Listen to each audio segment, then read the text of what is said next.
प्राकृतिक संसाधन natural resources, भूमि संसाधन। पूर्व अध्याय के अध्ययन से आप संसाधन की संकल्पना से अवगत हो चुके हैं।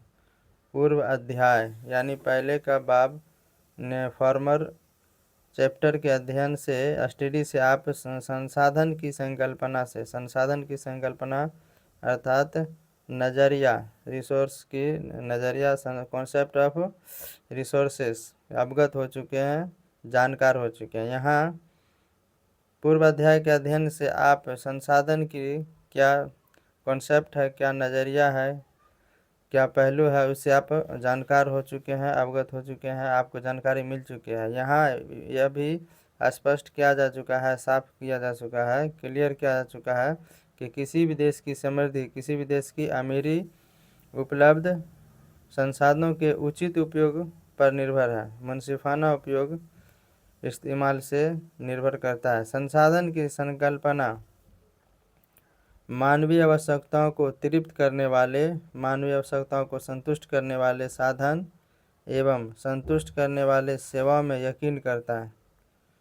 इसमें तकनीकी ज्ञान, टेक्नोलॉजी नॉलेज एवं संस्थाओं का सहयोग अपरिहार्य है, मतलब ज़रूरी है, नज़रअंदाज नहीं किया जा सकता। संस्थाओं के सहयोग को ममनू नहीं किया जा सकता, नज़रअंदाज नहीं किया जा सकता। हम भूमि पर निवास करते हैं। हम आर्थिक क्रियाकलाप, इकोनॉमिक एक्टिविटी, इक्तिसादी सरगर्मियाँ इसी पर संपादित करते हैं, इसी पर करते हैं। हम विभिन्न रूपों में इसका उपयोग करते हैं, अतः यह अत्यंत महत्वपूर्ण साधन है। एक्सट्रीमली इम्पोर्टेंस रिसोर्सेस, यह प्रकृति प्रदत्त, प्रकृति मतलब कुदरत के द्वारा दिया हुआ, प्रकृति प्रदत्त नेचुरल रिसोर्स है, कारण एक प्राकृतिक संसाधन है। कृषि, वानिकी, पशुचारण, कृषि मतलब खेती बाड़ी, वानिकी मतलब पेड़ लगाना, पशुचारण मतलब पशुओं को चरने का स्थान, मत्स्य मतलब मत्स्यन मछली पालना, खनन खोदना, वन्य जीव जंगल में रहने वाले जीव, परिवहन संचार सड़क आवागमन जैसे आर्थिक क्रियाएं भूमि पर संपन्न होने के कारण यह एक मौलिक संसाधन है। मौलिक मतलब बुनियादी वसाइल है। बेसिक रिसोर्सेस, इतने व्यापक रूप उपयोगी होने के बावजूद यह एक सीमित संसाधन है, महदूद संसाधन है। वस्तुतः यह आवश्यक है कि उपलब्ध भूमि का विविध उद्देश्यों की पूर्ति के लिए सावधानी पूर्वक, केयरफुली, एहतियात से नियोजित रूप से उपयोग किया जाए। भूमि संसाधन के कई भौतिक स्वरूप हैं, जैसे पर्वत, पठार, मैदान, निम्न भूमि और घाटियाँ इत्यादि।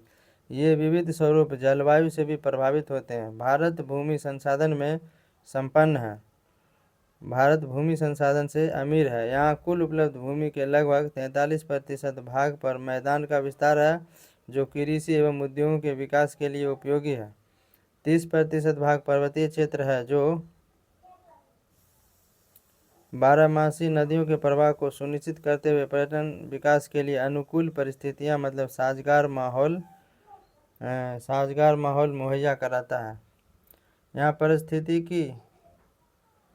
पारिस्थितिकी संतुलन के लिए, इकोलॉजिकल माहौलियाती तवाज़ुन के लिए महत्वपूर्ण है। जो यह देश का 27% भूभाग पठार के रूप में विस्तृत है, यानी हमारे देश भारत देश का जो है कुल भूमि का 27% भाग पठार के रूप में है।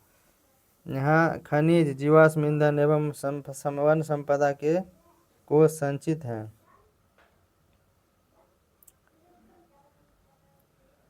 43% मैदान के रूप में, कुल भूमि का 43% मैदान के रूप में, और कुल भूमि का 30% पर्वतीय क्षेत्र, और कुल भूमि का 27% भूभाग पठारी क्षेत्र है।